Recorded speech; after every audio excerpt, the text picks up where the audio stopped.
had a rough time here with Teddy Mann.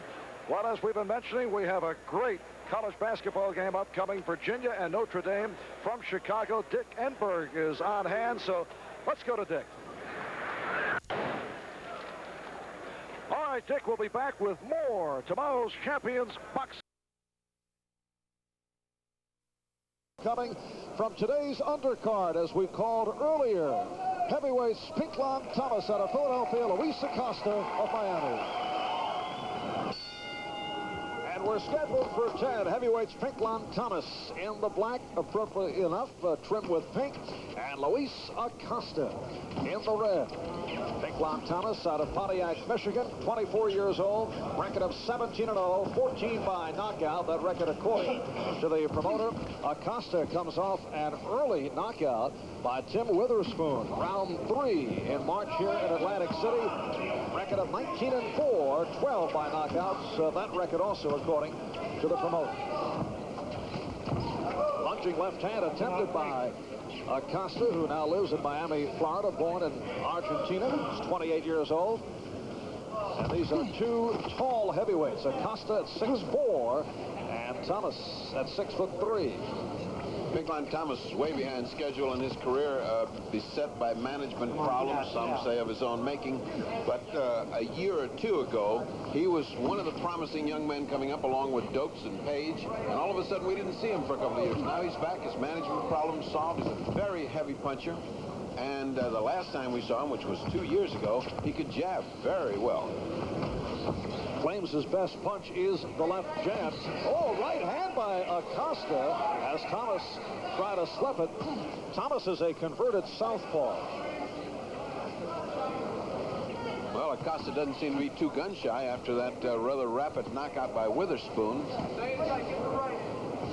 He's right in there throwing leather and apparently willing to trade. Good stiff jab. That was the trademark that Pinklon Thomas was known by when he went into that 2-year hibernation. And the left hand by Thomas landing on Acosta. All right, come on, get out, fellas, come on. And the referee, Frank Cappuccino, working the bout. Pinklon rather carelessly carrying his left hand very low, exposing himself to right hooks and right hands by Acosta.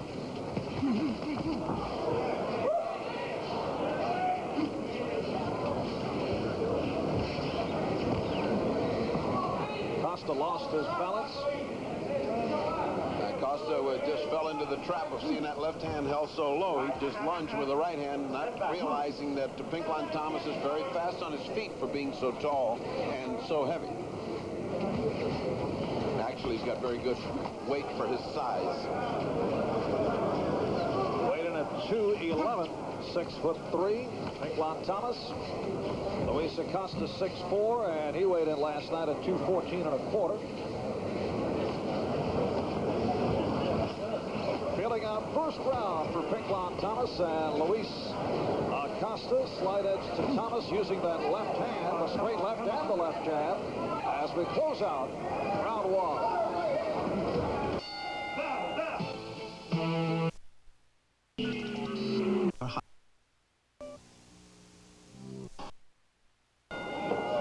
This is round 2. Marv Albert along with the fight doctor Ferdy Pacheco from Atlantic City, New Jersey. Slight edge to Pinklon Thomas in round 1 over Luis Acosta. Definitely he's fighting his fight. Acosta held his ground. There goes that right hand. That's so inviting when the left is down by Pinklon Thomas. That right hand is so inviting to drop in there.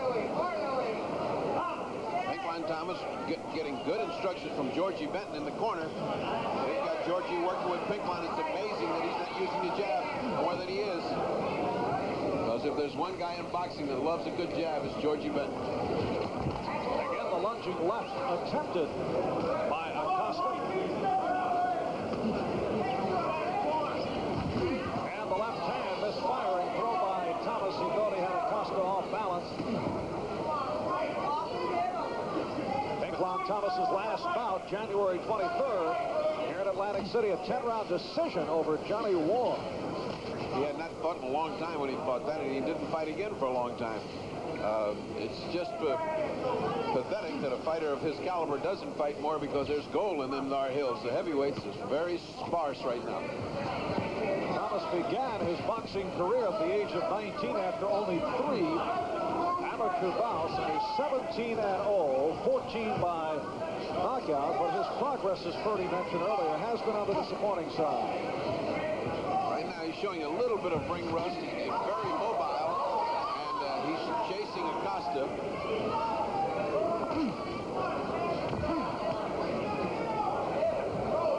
And Thomas continues to hold that left hand down very low. Well, he's depending on reflexes and his size, as Ali did when he held his arms down like that. But good Right hand to set up Acosta, but could not finish it off with the left. Acosta doesn't have good balance. As you can see, he throws punches and leans in with them. If Pinklon Thomas throws a counterpunch when Acosta finishes one of those combinations, it's going to be all over because he's so far off balance when he throws. Acosta is off balance.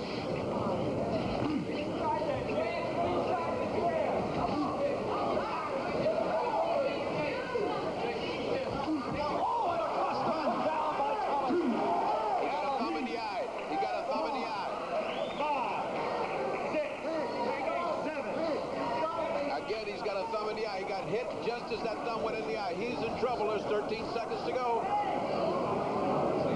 And Acosta looking to last the round. Final seconds, second round.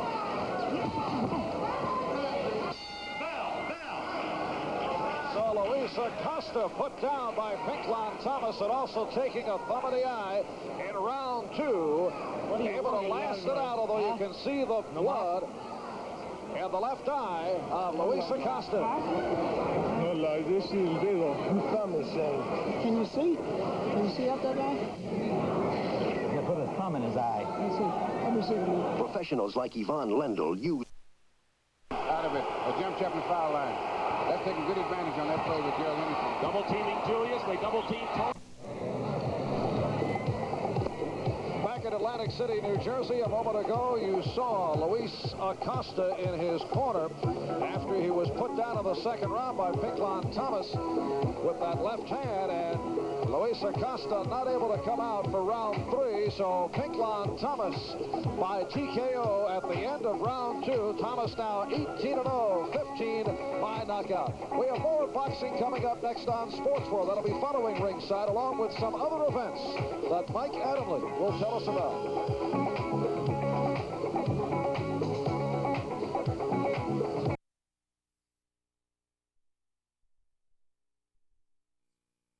Lopez. Eddie's right out of Fat City. He's fought them all. He's a veteran on the downside. He's placed in with Tucker because he's the right opponent for young Tucker, who's coming up. Tucker really hasn't showed his full potential. He was one of the top amateurs in the world, but we'll see now. Tucker with a record of 23-0, 22 knockouts in the gold trunk. And the animal wings the right away.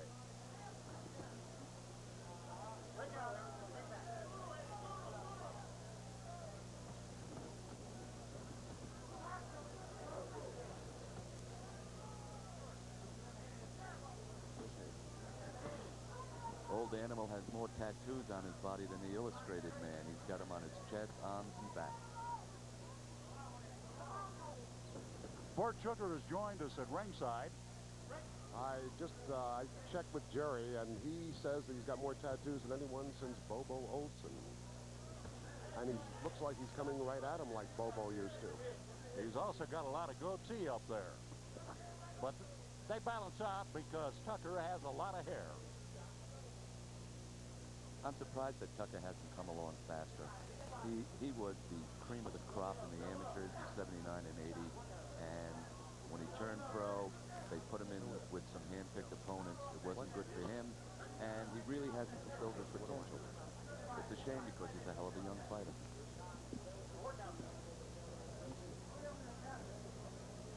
On the undercard of this Roberto Duran, Thomas Hearn championship fight for the WBC World Super Welterweight Championship, you're watching Tony Tucker versus Eddie Animal Lopez. Lopez with his back to you in the brown, Tucker in the gold trunks. These are heavyweights, the big fellas. First round about half over. Lopez has been forcing the fight. Once again, I remind you the temperature in the 90s. Bert, how much of an effect will the temperature have on these big fellas? I think it's going to have probably more on Animal Lopez than it's going to have on Tony Tucker. Animal Lopez is, as Jerry said, one of the war horses, and war horses tend to wear down quicker and erode more easily in heat like this.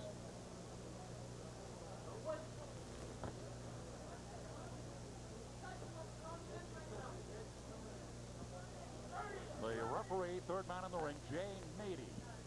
We're at Caesars Palace in a very warm Las Vegas, Nevada. Getting ready for the World Championship Super Welterweight title bout between Roberto Duran, who just arrived at his dressing room, and Thomas Hitman Hearn. 10 seconds, now 6, in this first round. Now, just arriving in his dressing room, let's join the entourage of Roberto Duran. There he is. Duran getting ready for his match. Manos de Piedra. And now let's take a look at Tommy Hearns, who is waiting patiently. One of the anecdotes, and there's a lot of them around the fight of this nature, the other day, I believe Wednesday, they passed each other in an elevator as one was coming from training and one was going. Roberto looked at Hearns, got a nasty smile on his face and said, 2 more days, Tomasa, then I kill you. And Hearns looked at him and said, no mas.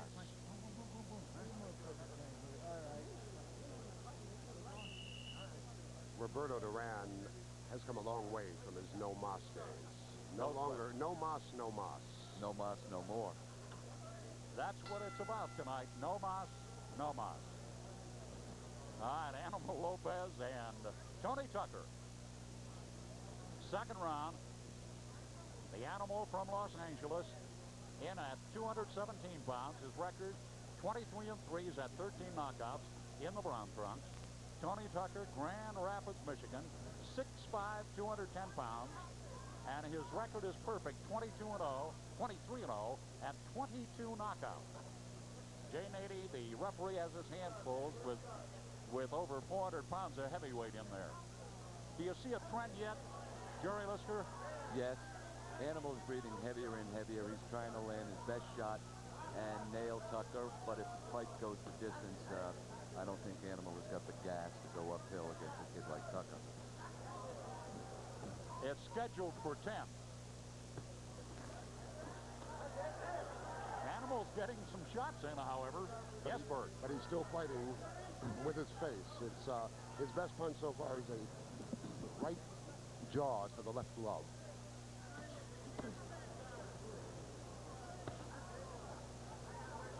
Animal working on Tucker's body.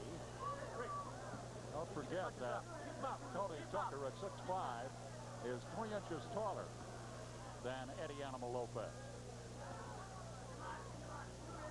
See, what Tucker is doing now is making them do about 10 push-ups in the ring by making them lean over. Half of round 2 is gone as the crowd continues to come in for the main event. And of course, you know what that is. The Hitman and the Hands of Stone. It's been a match that has had people talking all over the world. Tonight we see it. Animal getting off some shots with a minute to go.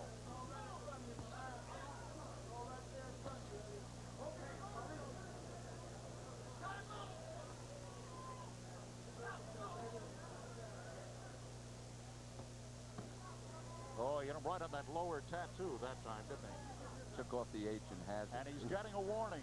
Referee Jay Nady says, not on the tattoo. That's a little low. 30 seconds remaining in round number 2. So far, the Animal has acquitted himself well against the favorite, Tony Tucker. Jerry? You can see that Emmanuel Stewart respects the Animal's punching power. They're wearing 10-ounce gloves.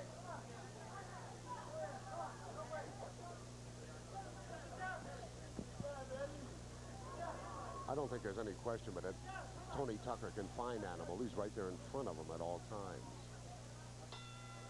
This special event is being brought to you by the On the Event Television Network.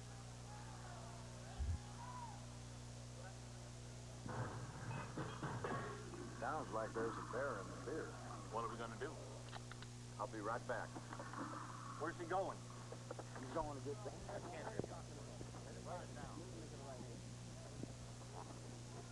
Nice overhand right on the replay of action in that second round. And as was noted by both Jerry Lister and Bert Sugar, our ringside experts, Tucker knows where Lopez is at all time. He's right in front of him. Round 3 of this heavyweight match. Tony Tucker, Gold Trunks, Detroit, Michigan, 23-0. Eddie Animal Lopez, Los Angeles, California, 23-3.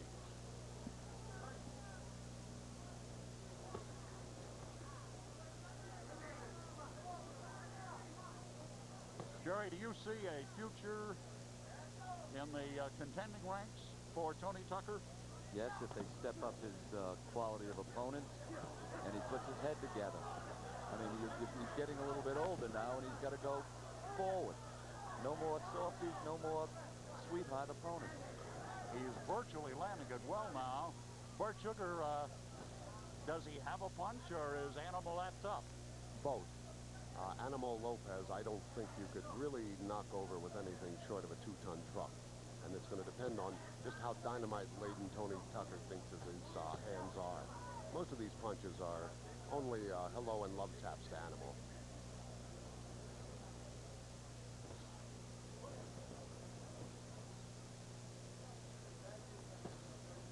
Beautiful right hand to the back of the ribs by Tucker. Of course, they don't get a lot of points for those punches, Jerry. No, but the next morning in the bathroom, you know that you were struck by them. A minute and a half in the third round gone. We're going to join Shelley Saltman in Tommy Hearn's dressing room at the end of this round to get a feeling of the atmosphere there. As you saw, if you were with us in the opening moments of our telecast, Tommy Hearns is all business tonight. We'll see what he feels like as we go to that dressing room following this round. Animal jumps in with a combination right-left with 1 minute to go in round 3. Bert Sugar? You have to discard some and discount some of Animal Lopez's punches. They're off balance. He's not getting much traction behind him, much footing. And they're really just sort of annoyance punches at the moment.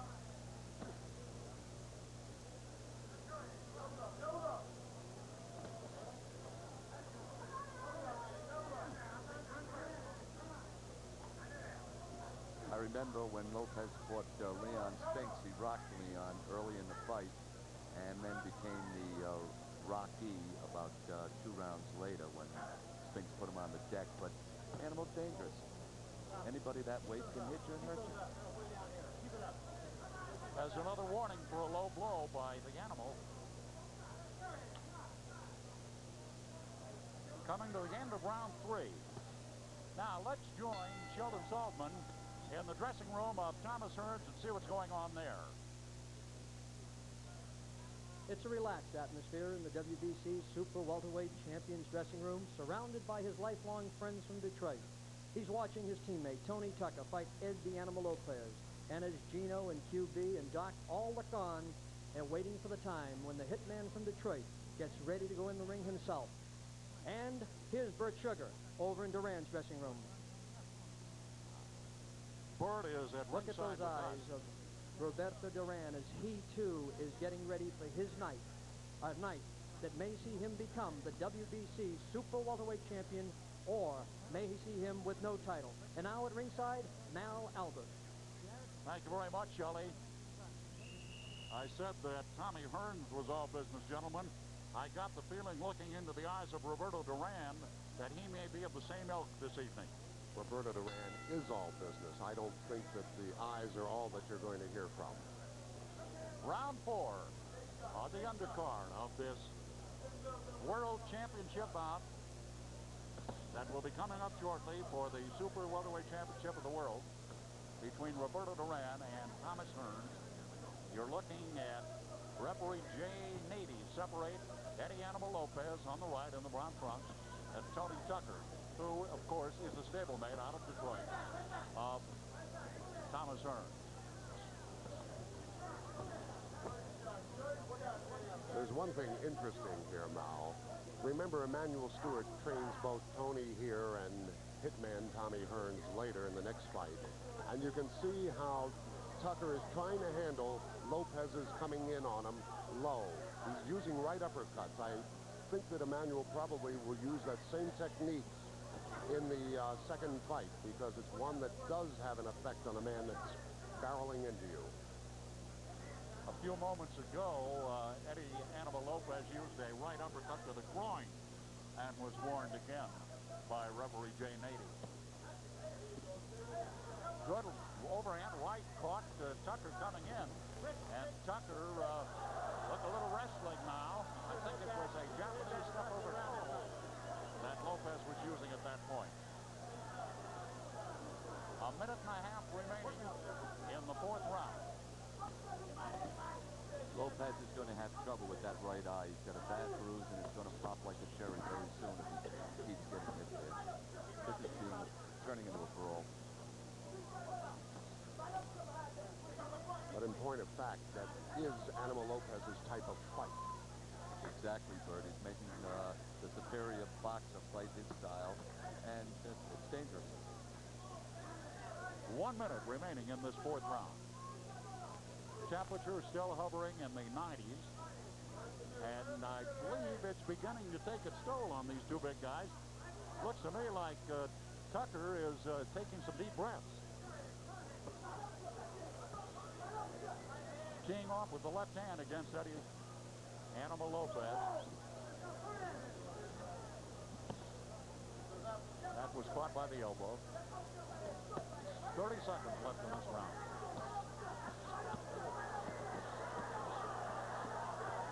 It's going to be stopped, or it should be. 20 seconds left. Can Lopez hang on? Turns him into the ropes. Coming back. Lopez with a rally.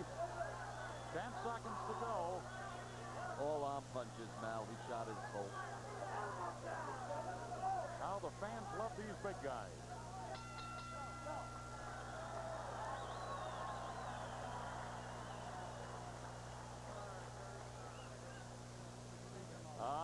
Here's a replay of action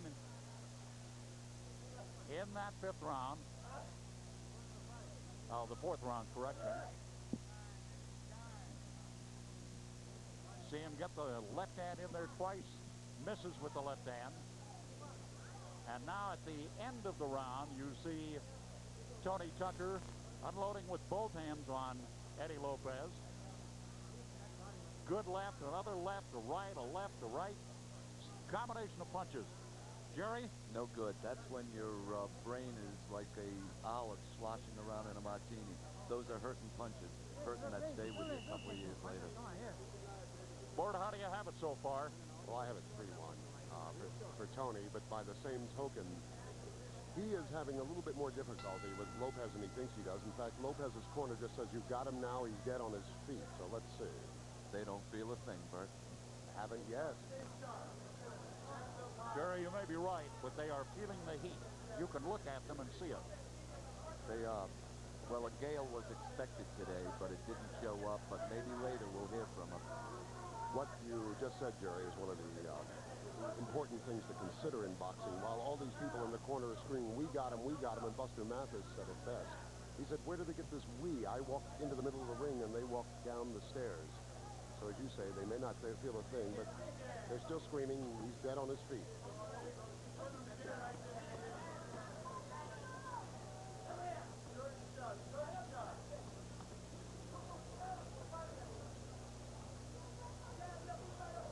I get the feeling that Tucker is making a mistake fighting at close quarters with Lopez, that he should be staying out at long range because he's getting hit inside.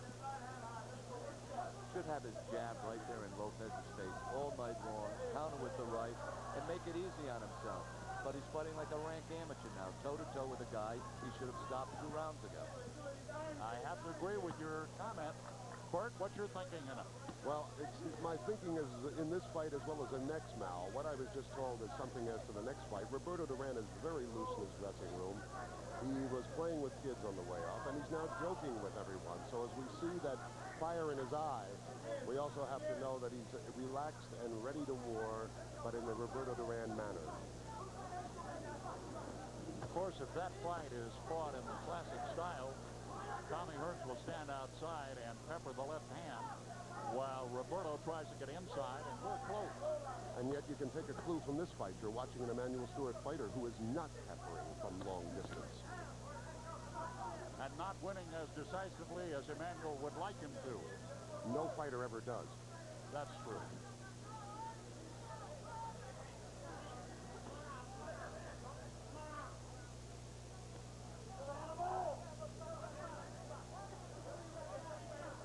Round 5 almost concluded now.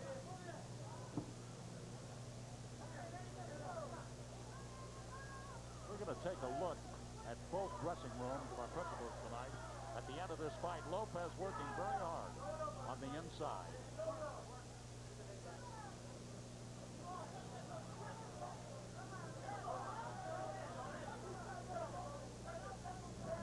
Countdown to the end of round 5.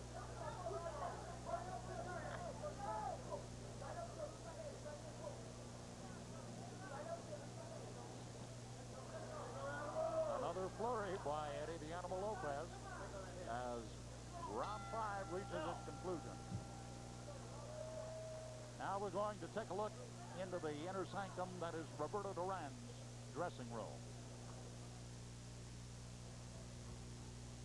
There he is, the WBA World Junior Middleweight Champion, and incidentally, when that bell sounds with the start of his fight with Thomas Hearn, he relinquishes that title. The only title then on the line will be the WBC World Super Welterweight Championship currently held by this man, Tommy Hearn. We're in the corner of Tony Tucker of the Detroit, Michigan Tuckers. He lives in Grand Rapids, but is trained by Emmanuel Stewart, who handles Tommy Hearn. I've always questioned being out in the ring here with one of your men before the big fight. The previous fight to that, I think you should be back with your main charge. And I appreciate how much Tony means to Emmanuel, but I think that Thomas, perhaps, having been the founding one of the Kronk team, means as much and more to Kronk and Emmanuel. And it's just something I've never quite understood why, and it's not Emmanuel alone. Other trainers spend time the fight before the big fight in the ring with a fighter. Point well taken, Bert Sugar. Bert Sugar, the editor and publisher of Ring Magazine for the past 5 years, with us at ringside, along with Jerry Lister, the executive sports editor of the New York Post and a national amateur boxing champion in his own right. Who better than these two men to comment? Jerry, is it possible that Emmanuel Stewart feels this strongly about Tony Tucker that he would leave Duran in the dressing room alone and be with him? It's Emmanuel's decision to make. He has an interest in Tucker. Tucker wants him there, and he's probably discussed it with Tommy. And that's the reason that he is there. A fighter is like a racehorse. If he doesn't have that trainer beside him and that comfort pony, then he's a different kind of fighter. And Tucker is a scary fighter, as is Tommy Hearn. They both need blinkers. And Stewart is the blinker. Minute 25 remaining in round number 6. Two heavyweights.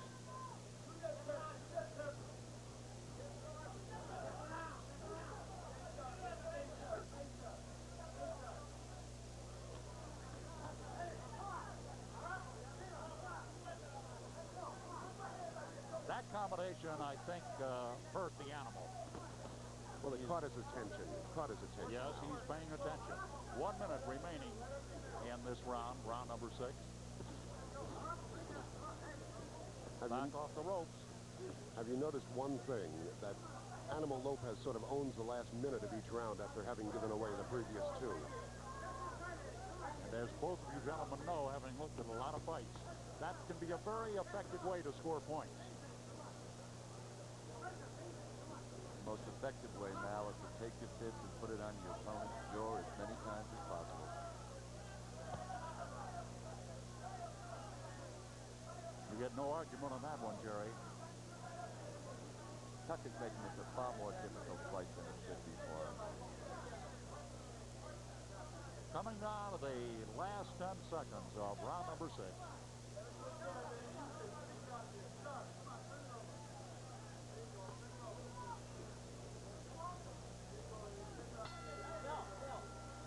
End of round 6. Bert Sugar, you were the editor-publisher of Ring Magazine for 5 years, and now you're devoting most of your time to adding to your collection of 31 books on fighting. Tell us about the 100 greatest of all time that will be next off the press.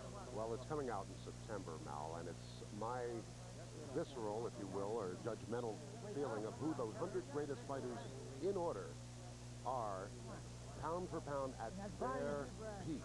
And it's rather interesting. I expect no less than 20 arguments. I get one of those every day from my wife. Now I have a lot of other people I can get them from. And I expect no less than one hardbound copy in the mail. Fine. Why not? I can't pay for my kids' college anyway. Why not take another $1 away from them? Come on. We've been looking at Eddie Animal Lopez and Tony Tucker in a very exhausting 10-round heavyweight bout here at Caesars Palace in Caesars World in Las Vegas, Nevada. In the gold, Tony Tucker, Grand Rapids, Michigan. Stablemate of Tommy Hearn, trained by Emmanuel Stewart. In the brown, Eddie Animal Lopez, Los Angeles, California. Tucker protecting a perfect 23-0 record, or attempting to, 22 knockouts. He hasn't been able to land his Sunday on Eddie Lopez, who has given him just about all he wants. The referee, Jane 80.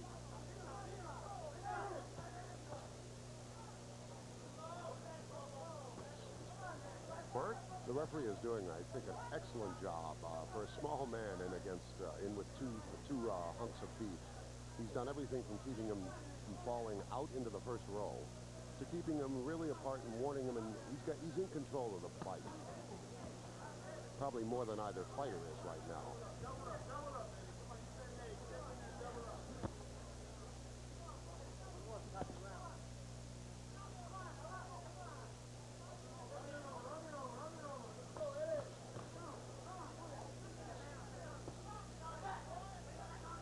Lopez is sucking it up now. He's really dead tired, and he took 2 vicious body shots earlier that slowed him down. A minute and a half left in round 7. This outdoor arena beginning to fill up for the main event between Tommy Hearns, the WBC World Super Welterweight Champion, and Roberto Duran, Manos de Piedra, the Hands of Stone.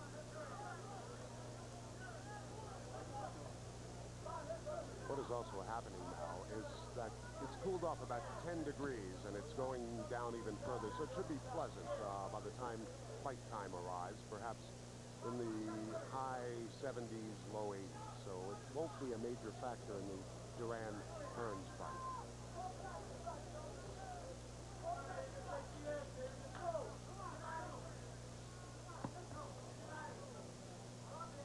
Work out of it. Work out of it. Jane 80 hollers at him, work out of it, work out of it. 30 seconds remaining in round 7. Yes, Bert.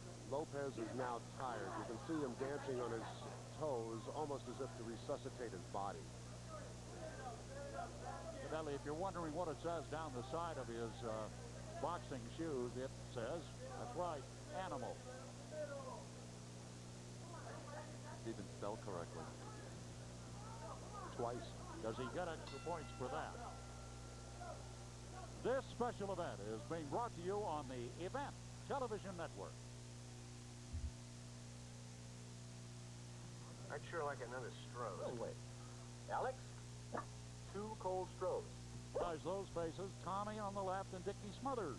The Smothers brothers in attendance at ringside. A number of celebrities have come to see this very exciting premise of a match between Roberto Duran and Tommy Hearns. And as you can see, this arena is filling up. And yet they were smart enough to wait till the sun went down, Mel. Why weren't we that smart? I wish I had an answer for that one, Bert. The sun wasn't shining in New York City.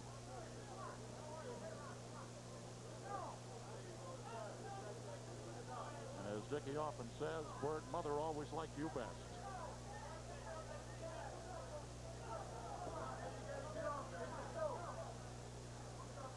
I have a feeling Emmanuel Stewart never expected this fight to reach the 8th round.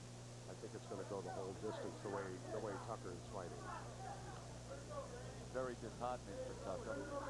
Every time he looks at the corner and the bell rings, there's the whole animal getting off the stool again. Well, he's a survivor. I think all those tattoos prove it.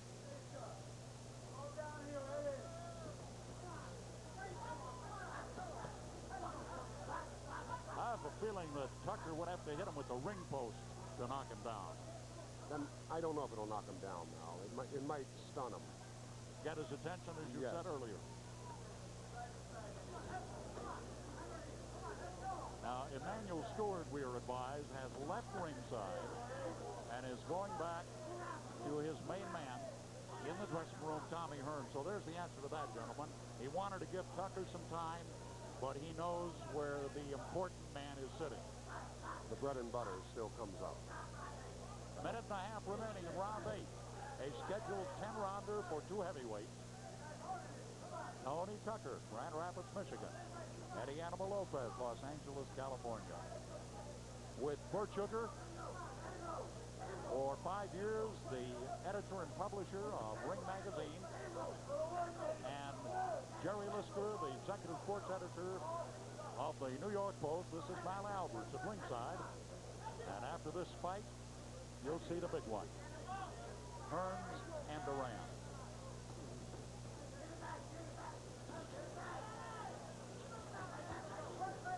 I'm not sure Lopez knows that he's not supposed to be doing anything in this fight. That's the beauty of a fighter. All he has to do is say, hey, that's enough, and walk away. But why does he stay there? Because he is a fighter. And that's what separates fighting from every other athlete.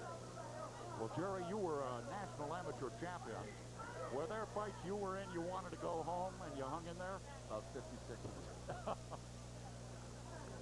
20 seconds remaining in round number 8.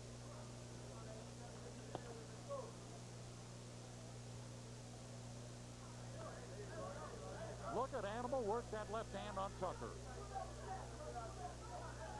But you'll notice again, it was in the last 1 minute of the round, which is Animal's territory. End of round 9. Let's go to Shelley Saltman in Tommy Hearns' dressing room. It's serious as Tommy Hearns stares intently at the fight with his partner and teammate Tommy Tucker against Ed the Animal Lopez. It is also serious as Emmanuel Stewart says it's time to leave with the cameras because now's the time for thought. Now's the time to prepare mentally. Over in the Duran dressing room, it's the same thing. We must leave our cameras and get to ringside at this point because it's time for Manos de Piedro, Roberto Duran, to think those thoughts that will give him a possible victory. 12 rounds.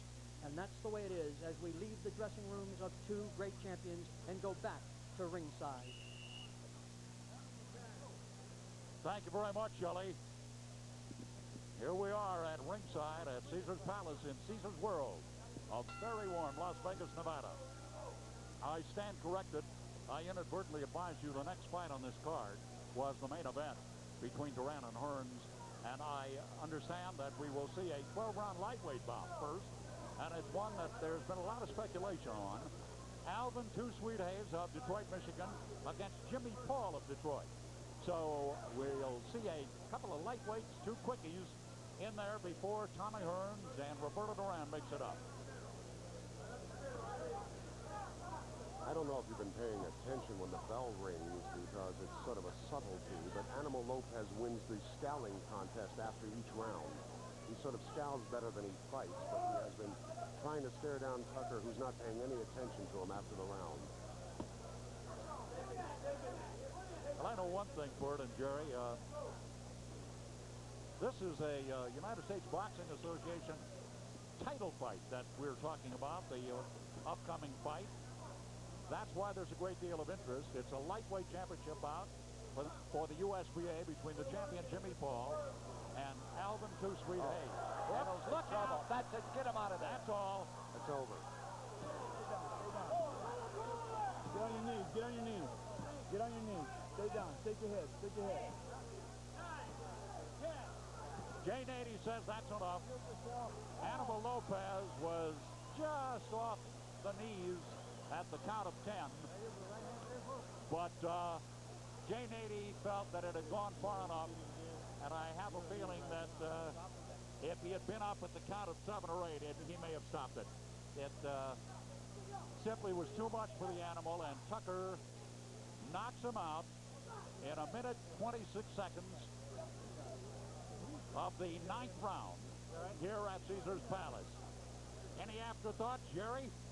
Well, he got caught with the right hand. It was fatigue. Here's the replay. Left hook. Another left. That hurt him. It was the left hook. That was the There's one. the right. And there's the right that finishes it. I think the right was merely garnishing. That left hook is the one that took him out. I'm inclined to agree with you, Bert. The left hook did the damage. Here's another replay. We'll see it again. There's the left and the follow-up left. Sent him across the ring. The right just was glazed on the cake. One more angle. That's the punch that started him on his way out. And he's going down right there. He just and the right was an extra added attraction. Animal's on his feet. He's all right. Doctor's looking him over. Let's go up to the ring announcer. Here's Chuck Hull. Ladies and gentlemen, the time, 1 minute, 26 seconds of the 9th round. The winner by a knockout and still undefeated, Tony Tucker.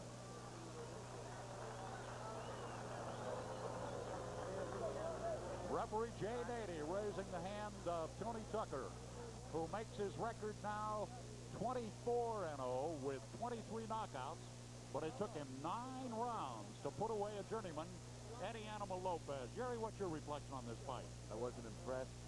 There's no improvement on Tucker's part. You should see improvement